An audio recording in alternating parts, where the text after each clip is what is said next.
नमस्कार प्रिय विद्यार्थियों, मैं प्रकाश राव आपके लिए लेकर आया हूं राजस्थान के लोक देवता के बारे में अपन चर्चा करने वाले हैं। आज जो ऑफलाइन में जो पेपर हुआ था उसी का अपन सॉल्यूशन करेंगे। तो लोक देवता क्या होता है, ठीक है। तो लोक देवता अपने राजस्थान में ऐसे सामान्य जन जिन्होंने 3 चीज़ों के लिए जो है अपने प्राणों को न्यौछावर कर दिया, अपने प्राणों का बलिदान कर दिया, उन्हें क्या कहा जाता है? लोक देवता। एक तो लोक देवता की सामान्य परिभाषा होती है कि क्षेत्र विशेष में पूजे जाने वाले लोग, उन्हें लोक देवता कहा जाता है। क्षेत्र विशेष में पूजे जाने वाले देव क्या कहलाते हैं? लोक देवता कहलाते हैं। लेकिन जो लोक देव वो सामान्य जन लोक देवता क्यों कहलाते हैं, उसके पीछे क्या रीज़न है? तो अपने राजस्थान में कहा जाता है कि धर जाता धर्म पलटता, त्रिया पड़ता ताव, 3 दिहाड़ा त्यागरा कई रंक कई राव। यानी जिस व्यक्ति ने धरती माँ की रक्षा के लिए यानी देश की रक्षा के लिए, जिस व्यक्ति ने धर्म की रक्षा के लिए और जिस व्यक्ति ने स्त्री की रक्षा के लिए, इन 3 चीज़ों के लिए जिसने अपने प्राणों का न्यौछावर कर दिया, चाहे वो रंक यानी गरीब व्यक्ति हो, चाहे वो राव यानी राजा हो, चाहे गरीब हो चाहे राजा हो, ऐसे व्यक्तियों को किसकी उपाधि दी जाती है? लोक देवता की उपाधि जाती है। तो ऐसे राजस्थान में बहुत सारे लोग वे हैं अपने, जिन्हें अपन लोक देवता के रूप में क्या करते हैं? पूजते हैं। तो आइए मेरे साथ अपन आज लोक देवता के ऊपर चर्चा करते हैं। लोक देवताओं से संबंधित पहला प्रश्न है आपके सामने, देखें आप।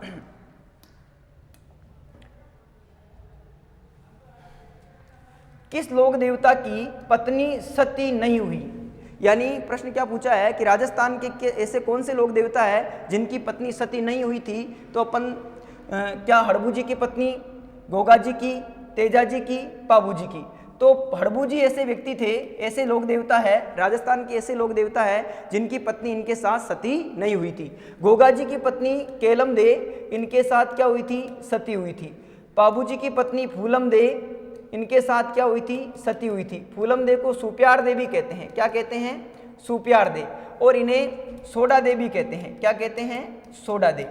और तेजा जी की पत्नी का नाम क्या था? पेमल दे। क्या नाम था? पेमल दे।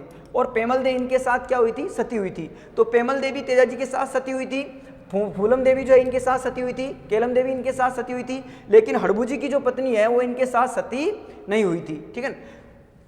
सती प्रथा क्या होती है, तो इस पर भी अपन थोड़ी चर्चा कर लेते हैं सती प्रथा पर। तो सती प्रथा क्या होती है? तो जो व्यक्ति किसी व्यक्ति के मर जाने पर उसकी पत्नी उसके साथ जिंदा जल जाती है, उसे क्या कहते हैं? सती कहते हैं। राजस्थान में सती प्रथा पर सर्वप्रथम रोक कहाँ पर लगी थी? तो राजस्थान में सर्वप्रथम सती प्रथा पर तो जो रोक है वो लगी थी आपके बूंदी रियासत के अंदर। कहाँ पर लगी थी?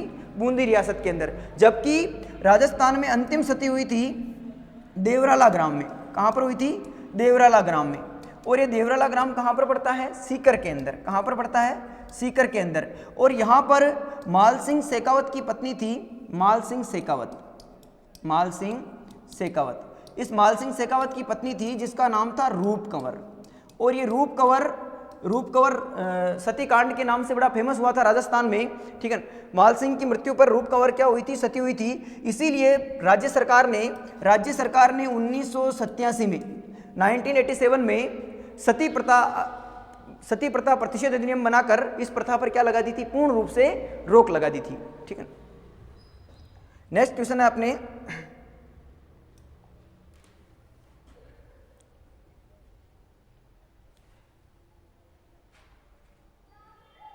बाड़मेर। क्या क्वेश्चन है? बाड़मेर जिले में तिलवाड़ा गांव में स्थित मंदिर किस लोक देवता से संबंधित हैं? तो बाड़मेर के तिलवाड़ा में जो मंदिर है वो किस देवता से संबंधित है? क्या गोगा जी से है? क्या नहीं। बाबा रामदेव से? नहीं। मेहाजी? नहीं। किससे हैं? मल्लीनाथ से। जो मल्लीनाथ है, इन मल्लीनाथ का संबंध किससे है? तिलवाड़ा बाड़मेर से। कहाँ से हैं? तिलवाड़ा बाड़मेर से। और यहीं पर इनका क्या बना हुआ है? मंदिर बना हुआ है। क्या बना हुआ है? मंदिर बना हुआ है। मल्लीनाथ जो थे इनका मूल नाम क्या था? तो इनका मूल नाम था राव मालदेव। क्या नाम था? राव मालदेव। और इनके पिता का क्या नाम था? इनके पिता का नाम था राव तीड़ा। और राव तीड़ा को सलखा के नाम से भी क्या किया जाता था? जाना जाता था। इनके गुरु का नाम था उगमसी भाटी।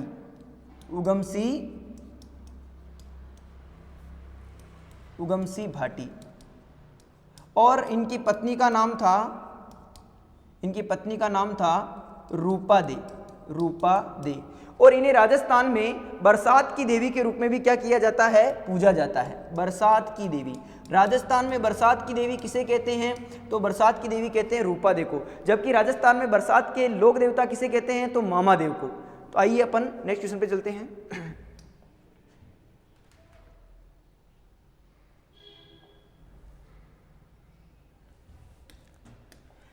प्रश्न क्या है,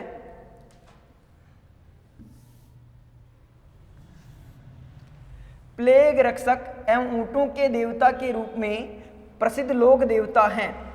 यानी राजस्थान में ऊंटों के लोक देवता या प्लेग रक्षक देवता के रूप नाम से किसे जाना जाता है, तो क्या देवनारायण जी नहीं, गोगा जी नहीं, रामदेव जी नहीं, किसे जाना जाता है, पाबू जी को। पाबू जी जो थे, ये पाबू जी का जो जन्म है वो कहाँ पर हुआ था, तो कोलूमंड में। कहाँ पर हुआ था, कोलूमंड। और कोलूमंड कहाँ पर पड़ता है आपके, तो जोधपुर के अंदर। कहाँ पर पड़ता है, जोधपुर के अंदर। लेकिन वर्तमान में ये जो है फलोदी जिले के अंदर आता है, ठीक है। और इस कोलूमंड गांव में इनका जन्म हुआ था। और इनके पिता का नाम जो था, पाबू जी के पिता का नाम जो था वो था धांधल, माता का नाम कमला दे और पत्नी का नाम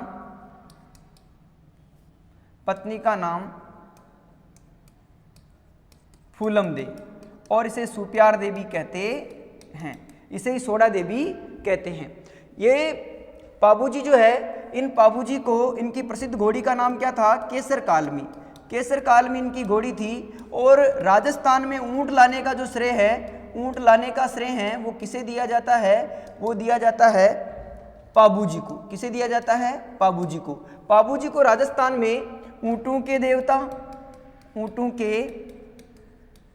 देवता, प्लेग रक्षक देवता, वचन पालक, शरणागत और अछूतो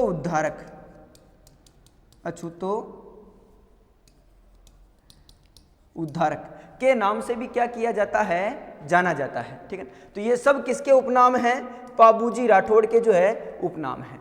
आइए नेक्स्ट क्वेश्चन की ओर चलते हैं।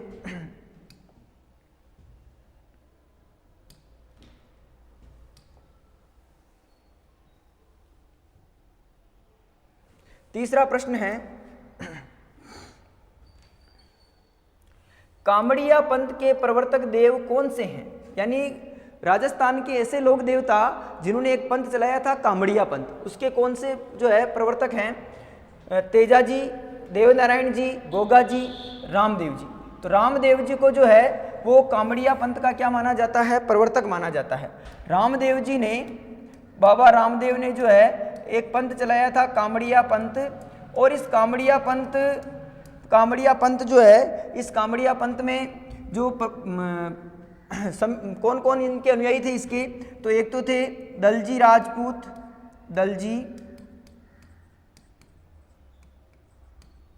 राजपूत, एक थी आपके डालीबाई और एक थे आपके हरजी राजपूत। ये समाप्रार्थी दलजी, डालीबाई, हरजी राजपूत, ये इनके इस कामड़िया पंथ में जो है प्रमुख क्या थे, इनके अनुयायी थे।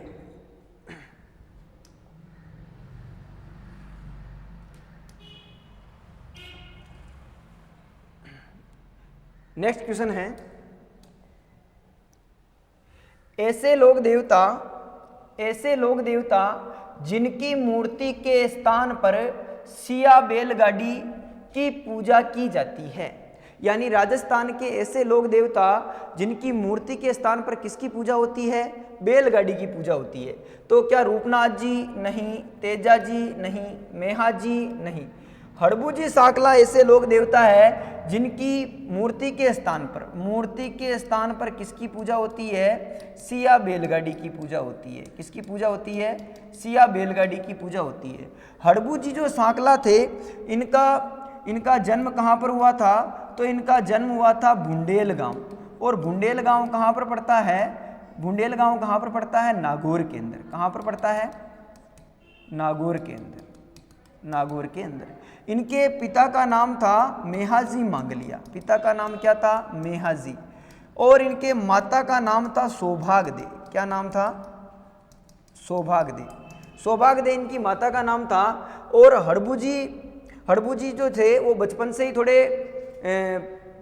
थोड़े जो है चुलबुले स्वभाव के थे। इसीलिए जो है हड़बूजी साकला को पिता मेहाजी ने अपने यानी रामदेव जी को बुलाया। रामदेव जी इनके मौसेरे भाई थे, तो रामदेव जी को बुलाया और इन्हें सौंप दिया। रामदेव जी अपने गुरु बालीनाथ के पास इन्हें ले गए और रामदेव जी और बालीनाथ का हड़बूजी पर इतना प्रभाव पड़ा कि ये इनके प्रबल अनुयायी बन गए। और इन्होंने थोड़ा सीरियस रूप में होकर जो है चाकू गांव, कौन सा गांव? एक गांव था चाकू गांव में रहकर क्या की? इन्होंने तपस्या की। लेकिन मारवाड़ के एक शासक हुए थे राव जोधा, और राव जोधा अपने राज्य को प्राप्त करने में असमर्थ रह रहे थे, क्योंकि राणा कुंभा, मेवाड़ के शासक राणा कुंभा और राव जोधा के मध्य जो है उस समय अनबन चल रही थी। इसीलिए हड़बूजी साकला के पास आए राव जोधा और इन्हें कहा कि आप मुझे ऐसा आशीर्वाद दीजिए कि मेरे राज्य को क्या कर सकूं, मैं प्राप्त कर सकूं। इसीलिए हड़बूजी साकला ने राव जोधा को एक कटार भेंट की और राव जोधा को कटार भेंट करके कहा कि भाई जहाँ तक तू इस कटार को लेकर घूमेगा वहाँ तक तेरा साम्राज्य हो जाएगा। इसीलिए राव जोधा इस हड़बूजी के आशीर्वाद परिणाम स्वरूप राव जोधा वर्सेज कुंभा के मध्य इन दोनों के मध्य 1453 में एक संधि हुई थी जिसे कहते हैं आवल बावल की संधि। और इसी संधि के तहत जो है, इसी आवल बावल की संधि के तहत जो है मारवाड़ और मेवाड़ की सीमाओं का क्या हुआ भैया? निर्धारण हुआ। ठीक, आगे चलते हैं अपन।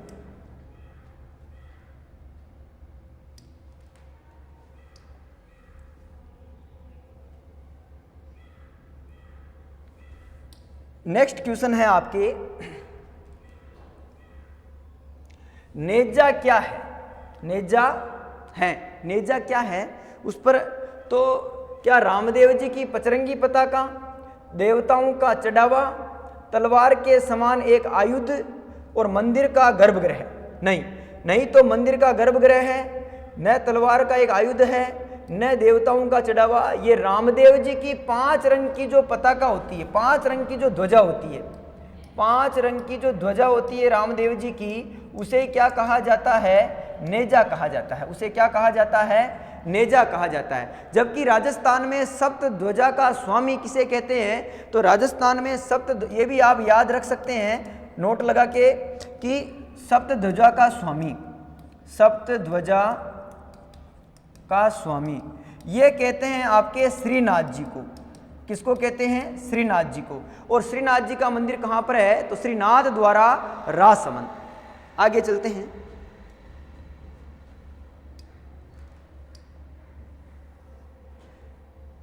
नेक्स्ट क्वेश्चन है आपका,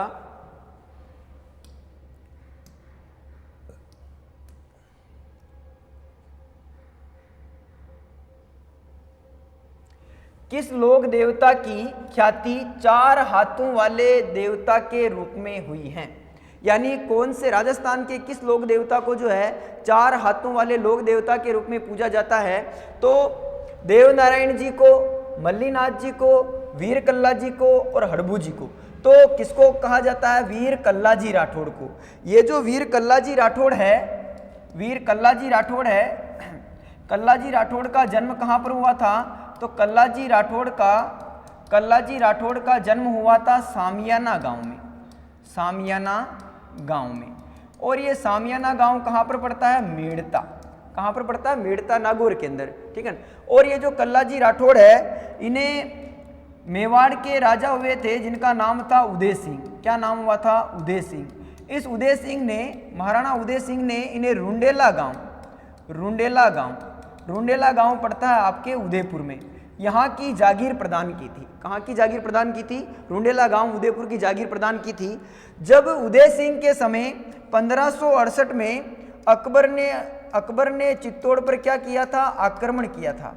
तब उदय सिंह जयमल राठौड़, मेड़ता के जयमल राठौड़ और आमेट के फत्ता सिसोदिया को चित्तौड़ दुर्ग की जिम्मेदारी सौंपकर स्वयं गोगुंदा के जंगलों में चले गए।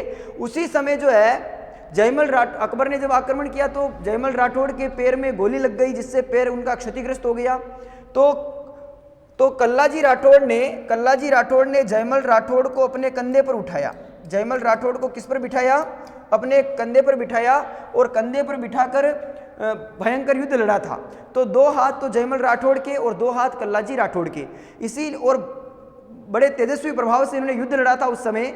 इसीलिए इतिहास में कल्लाजी राठौड़ को जो है 4 हाथों वाले लोक देवता के रूप में क्या किया जाता है? पूजा जाता है। तो राजस्थान में 4 हाथों वाले लोक देवता कौन से हैं? कल्लाजी राठौड़।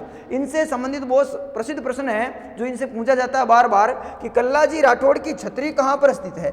कहाँ पर स्थित है? तो इनकी छतरी है भैरवपोल दरवाजा कहाँ पर पड़ता है? चित्तौड़ में पड़ता है। कहाँ पर पड़ता है? चित्तौड़गढ़ में। भैरवपोल दरवाजा चित्तौड़गढ़ के यहाँ पर कल्लाजी राठौड़ की क्या है? छतरी है। चलो आगे का क्वेश्चन देखते हैं अपन। नेक्स्ट क्वेश्चन,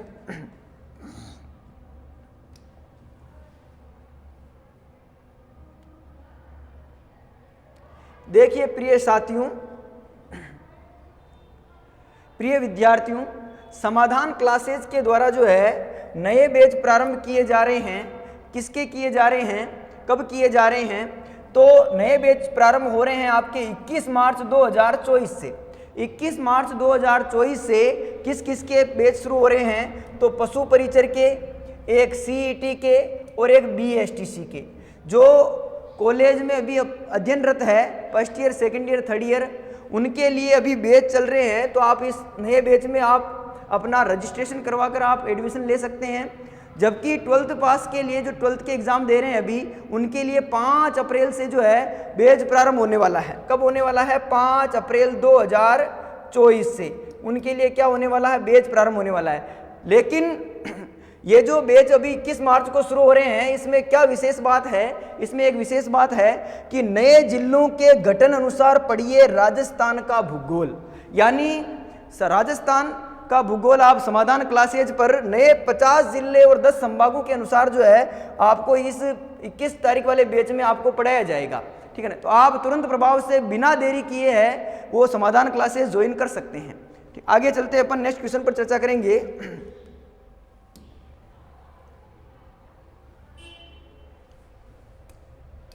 नेक्स्ट प्रश्न है अपने, निम्न में से किस लोक देवता का मुख्य मंदिर कोल्लू गांव में है? तो अभी हाल ही में अपन ने बात की थी, क्या गोगा जी का है क्या? तो नहीं। तेजा जी का नहीं। पाबू जी का, मलिनाथ का, तो पाबू जी का है। अभी हाल ही में अपन ने बात की है कि पाबू जी राठौड़ का जो जन्म है वो कहाँ पर हुआ था? कोल्लू गांव में हुआ था। और कोल्लू गांव के अंदर ही जो है इनका क्या बना हुआ है? मंदिर बना हुआ है। ठीक है, आगे चलते हैं अपन।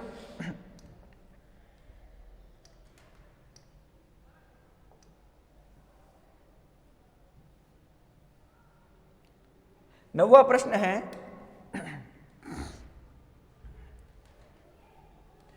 प्रेम व छेड़छाड़ वाले लोक देवता के रूप में पूजा जाता है। यानी राजस्थान के ऐसे लोक देवता जिन्हें प्रेम या छेड़छाड़ के लोक देवता कहते हैं, तो ऐसे लोक देवता कौन से हैं? इलोजी। कौन से हैं? इलोजी। ये इलोजी ऐसे लोक देवता है जिन्हें प्रेम या छेड़छाड़, प्रेम या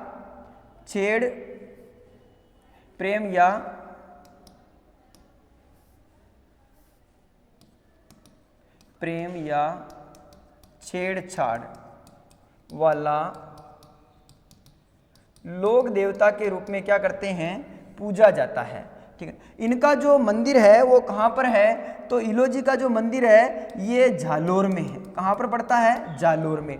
और जालोर, सांचौर और बाड़मेर, इन जिलों में इनकी सर्वाधिक क्या है, मान्यता है।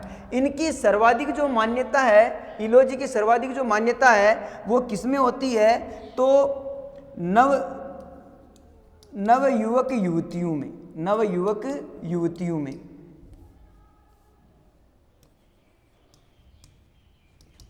युवतियों में, नव युवक युवतियों में जो है इसकी सर्वाधिक मान्यता होती है। और इनकी जो है, जो सुहागिन दाम्पत्य जीवन में जो जीने वाले लोग हैं, दाम्पत्य जीवन में उनमें भी सर्वाधिक क्या होती है, मान्यता होती है।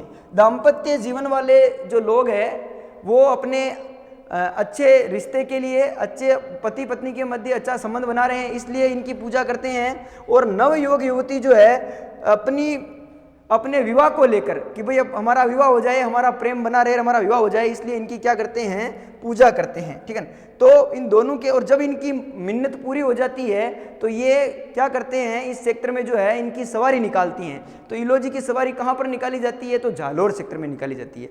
आगे नेक्स्ट क्वेश्चन पर चलते हैं अपन।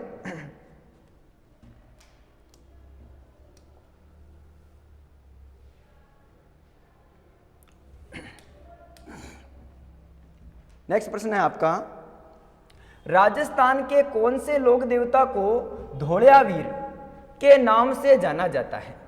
क्या मल्लीनाथ जी को, हड़बू जी को, तेजा जी को, गोगा जी को? तो धोलियावीर के नाम से किसे जाना जाता है? तेजा जी को। तेजा जी जो है, इनकी तेजा जी जो है ये जाटों के आराध्य देव है। जाट समाज के क्या है, ये आराध्य देव है। क्या है? आराध्य देव है। इन्हीं के ये लोक देवता है। और तेजा जी की जो गोत्र थी ये क्या थी? धोलिया थी। क्या थी? धोलिया। धोलिया गोत्र होने के कारण इन्हें धोलियावीर के नाम से क्या किया जाता है? जाना जाता है। ठीक है, इनका जो जन्म है वो कहाँ पर हुआ था? तो इनका जन्म हुआ था खरनाल के अंदर। कहाँ पर हुआ था? खरनाल। खरनाल कहाँ पर पड़ता है? नागौर के अंदर पड़ता है। कहाँ पर पड़ता है? नागौर के अंदर। और तेजा जी के जो पिता थे इनका नाम था ताहड़ जी। क्या नाम था? ताहड़ जी। और ताहड़ जी को ही जो है बक्सो जी के नाम से भी क्या किया जाता है? जाना जाता है।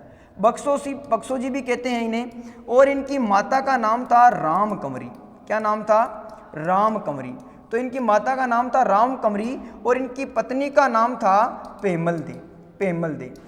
ये इनका ससुराल कहाँ पर था? तो तेजा जी का ससुराल था पनेर। और पनेर कहाँ पर पड़ता है? अजमेर के अंदर। कहाँ पर पड़ता है? अजमेर में। और पनेर में जब ये अपनी पत्नी को लेने, पेमल दे को लेने गए थे, तो यहाँ पर इनकी जो सखी थी लाछा गुजरी, पेमल की जो सखी थी लाछा गुजरी, इस लाछा गुजरी की गायों को मेर के मीणाओं ने क्या कर लिया था?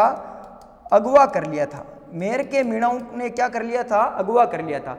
तो मेर के मीणाओं से लाछा गुजरी की गायों को छुड़ाने के लिए तेजा जी ने क्या लड़ा था? ब्यावर में युद्ध लड़ा था और लाछा गुजरी की गायों को क्या करवाया था? छुड़वाया था।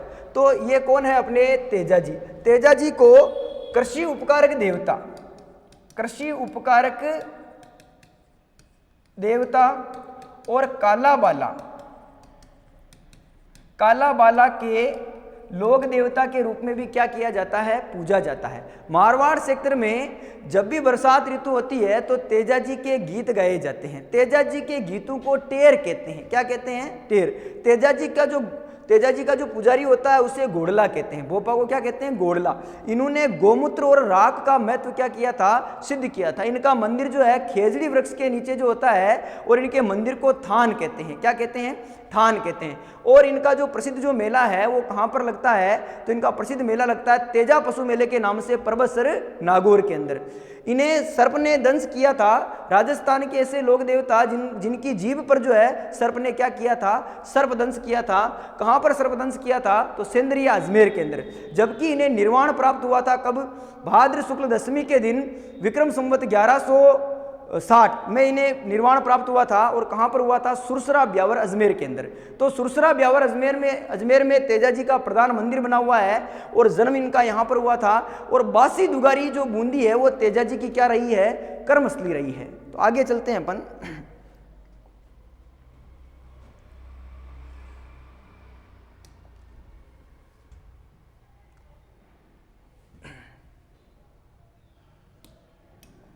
नेक्स्ट प्रश्न है आपके, किस लोक देवता की फड़ सबसे प्रिय फड़ मानी जाती है? यानी राजस्थान के कौन से लोक देवता है जिनकी फड़ को सबसे प्रिय फड़ माना जाता है? तो क्या देवनारायण जी की फड़ को, तेजा जी की फड़ को, पाबू जी की फड़ को, गोगा जी की फड़ को? तो किस लोक देवता की फड़, पाबू जी की जो फड़ है, पाबू जी की जो फड़ है उसे क्या माना जाता है? सबसे लोकप्रिय माना जाता है। ये फड़ क्या होता है? तो कपड़े के ऊपर या कैनवास का कपड़ा हो चाहे रेजे का कपड़ा हो, उस कपड़े पर लोक देवताओं के जीवन का चित्रांकन, लोक देवताओं के जीवन का क्या किया जाता है? चित्रांकन किया जाता है। और इसे ही क्या कहा जाता है? फड़ कहा जाता है।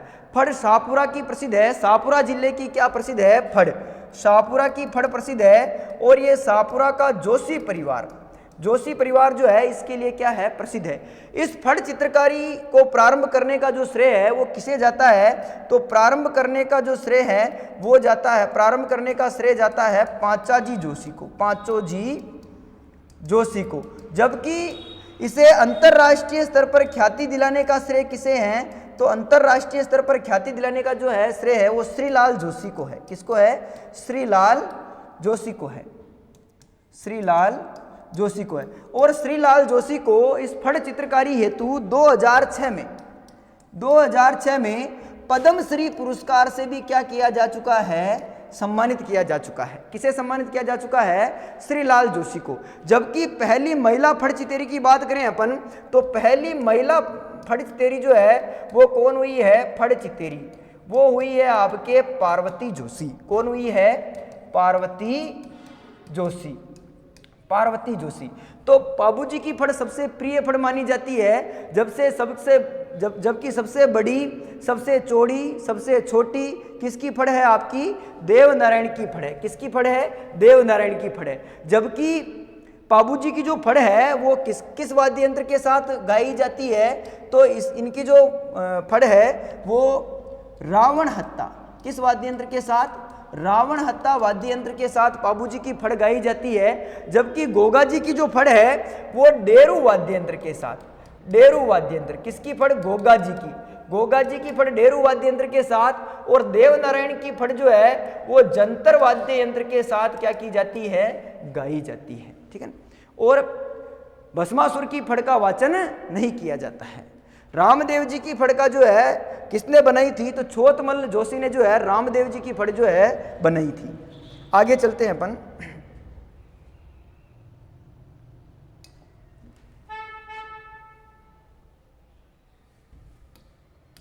नेक्स्ट प्रश्न है आपके, निम्न में से असुमेलित है, यानी कौन सा सुमेलित नहीं है ये पूछा है।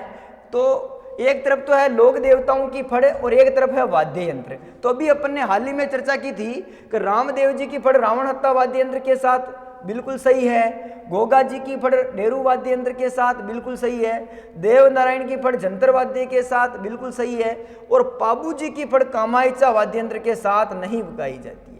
पाबू जी की फड़ अपन ने चर्चा की थी किसके साथ? रावण हत्ता वाद्य यंत्र के साथ जो है पाबू जी की फड़ गाई जाती है। अभी अपन ने फड़ पर चर्चा की थी, इसीलिए अपन एक बार यहाँ पर देवनारायण जी की फड़ पर और चर्चा कर लेते हैं। देवनारायण जो है, देवनारायण जी की जो फड़ है ये सबसे क्या है? सबसे लंबी है, सबसे क्या है? चौड़ी है, सबसे चौड़ी है, और सबसे ज़्यादा चौड़ी है, सबसे ज़्यादा लंबी है, और सबसे सर्वाधिक क्या है? चित्रांकन वाली है। सर्वाधिक क्या है? चित्रांकन वाली है। और सबसे क्या है? छोटी है। सबसे क्या है? छोटी है। सबसे लंबी भी है, सबसे चौड़ी भी है, सर्वाधिक चित्रांकन वाली भी है, सबसे छोटी है। सबसे छोटी कैसे? सबसे लंबी है पर सबसे छोटी कैसे हुई? तो देवनारायण जी की फड़ पर 1992 में, फड़ पर 1992 पर क्या हुआ था? डाक टिकट जारी हुआ। क्या हुआ था? डाक टिकट जारी हुआ, जिससे ये 2x2 में सिमट गई, 2x2 में सिमट गई, इसीलिए सबसे छोटी मानी जाती है। तो सबसे लंबी भी देवनारायण जी की है और सबसे छोटी भी किसकी है? देवनारायण जी की है। पर आप ध्यान रखें, देवनारायण जी की फड़ पर तो डाक टिकट जारी हुआ था 1992 में, लेकिन देवनारायण पर जो डाक टिकट है ये कब जारी हुआ था? तो देवनारायण पर डाक टिकट जारी हुआ था 3 सितंबर 2011 को। केंद्रीय संचार मंत्री सचिन पायलट ने, तत्कालीन केंद्रीय संचार मंत्री थे अपने राजस्थान के केंद्र के, जिनका नाम था सचिन पायलट, और उन्होंने 3 सितंबर 2011 को देवनारायण जी के ऊपर जो है डाक टिकट क्या कर दिया था? जारी कर दिया था। जबकि 7 सितंबर 2011 को इन्होंने लोक देवता तेजाजी पर भी क्या किया था? लोक देवता तेजाजी पर भी जो है इन्होंने डाक टिकट जारी किया था। तो राजस्थान के ऐसे लोक देवता जिन पर डाक टिकट जारी हुआ है, एक तो देवनारायण जी है और एक आपके तेजाजी है। आगे चलते हैं अपन।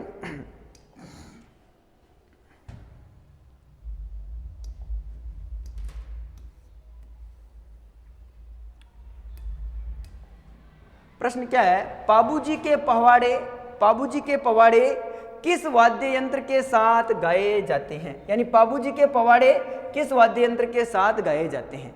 तो अलगोचा के साथ, माट के साथ, सारंगी के साथ, नौबत के साथ। तो किसके साथ गाए जाते हैं? माट वाद्य यंत्र के साथ। ये पवाड़े होते क्या है? तो बाबूजी के जो गीत होते हैं, बाबूजी महाराज के जो गीत है, बाबूजी के गीतों को क्या कहते हैं? गीतों को कहते हैं पवाड़े। बाबूजी के गीतों को क्या कहा जाता है? पवाड़े कहा जाता है। जिसके साथ जो है, किस वाद्य यंत्र के साथ? माट वाद्य यंत्र के साथ जो है ये गाए जाते हैं, माट वाद्य यंत्र के साथ गाए जाते हैं। जबकि फड़ तो किसके साथ गाई जा रही थी? रावण हत्ता वाद्य यंत्र के साथ। जबकि बाबूजी के गीतों को पावाड़े कहते हैं और ये माट वाद्य यंत्र के साथ गाए जाते हैं। जबकि सारंगी वाद्य यंत्र के साथ बाबूजी की वाचना की जाती है। क्या की जाती है? वाचना की जाती है। तो बाबूजी की वाचना किसके साथ की जाती है? ये की जाती है सारंगी वाद्य यंत्र के साथ। जबकि एक लोक देवता हुए हैं गोगा जी, और गोगा जी के जो गीत है वो क्या कहलाते हैं? गोगा जी के गीत कहलाते हैं छावली। क्या कहलाते हैं? छावली। जबकि एक लोक देवता हुए हैं आपके रामदेव जी, और ये रामदेव जी के गीतों को क्या कहते हैं? तो रामदेव जी के गीतों को कहते हैं ब्यावले। क्या कहते हैं? ब्यावले। रामदेव जी ऐसे भी लोक देवता हुए हैं, राजस्थान के एकमात्र ऐसे लोक देवता जो कवि भी हुए थे। क्या हुए थे? कवि भी। और इनकी प्रमुख जो रचना थी वो 24 वाणियां थी। क्या थी? 24 वाणियां। तो आप ध्यान रखें, बाबूजी के गीत पवाड़े कहलाते हैं, गोगा जी के गीत छावली कहलाते हैं, और रामदेव जी के गीतों को ब्यावले कहते हैं। क्या कहते हैं? ब्यावले कहते हैं। ठीक है, आगे चलते हैं अपन।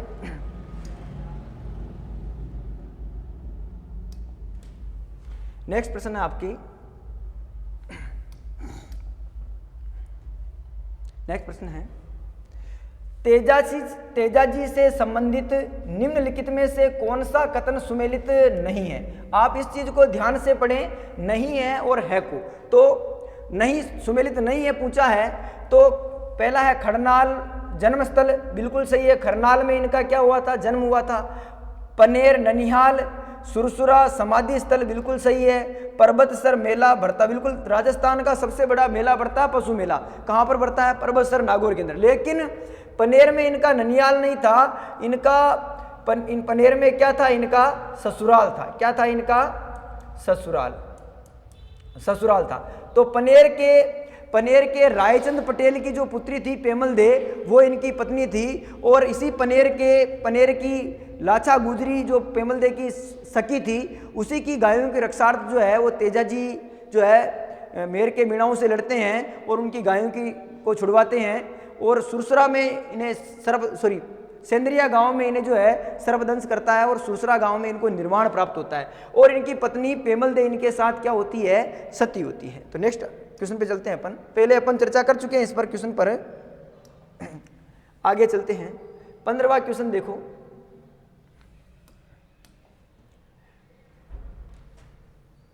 गोगा जी का जन्म हुआ कहां पर हुआ? खड़नाल में नहीं, तेजाजी का हुआ था। पर्वतसर में नहीं हुआ, पर्वतसर में तेजाजी का मेला पड़ता है। कतरियासर में नहीं, कतरियासर तो है वो किससे संबंधित है? तो जसनाती संप्रदाय से संबंधित है। जसनाथ जी का जन्म हुआ था। और ददरेवा कहां पर पड़ता है? चूरू में। और ददरेवा चूरू में ही जो है गोगा जी का 1003 में 1003 में है इनका क्या हुआ था, जन्म हुआ था। और ये जो गोगा जी है, गोगा जी को इतिहास में साक्षात देवता जाहर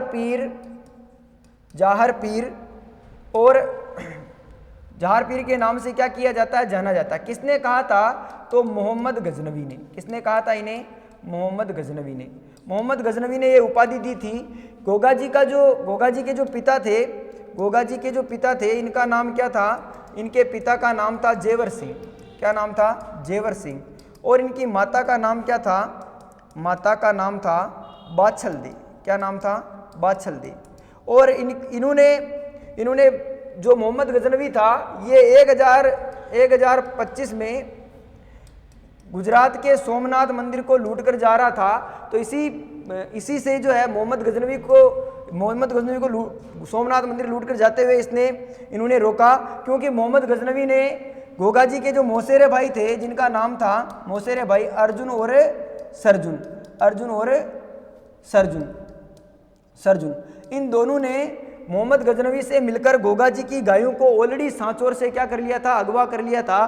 तो इसीलिए यहाँ पर गोगा जी इनसे लड़ते हैं और लड़ते हुए वीर गति को प्राप्त होते हैं। पर ये इतने जबरदस्त लड़ते हैं कि मोहम्मद गजनवी इन्हें साक्षात देवता जाहर पीर, जिंदा पीर के नाम से क्या करता है, संबोधित करता है। ठीक है साथियों, अभी इस सेशन के और भी क्वेश्चन हैं, पर इसके अपन जो है नेक्स्ट वीडियो में लेकर आऊँगा आपके सामने, राजस्थान के लोक देवताओं से संबंधित। धन्यवाद।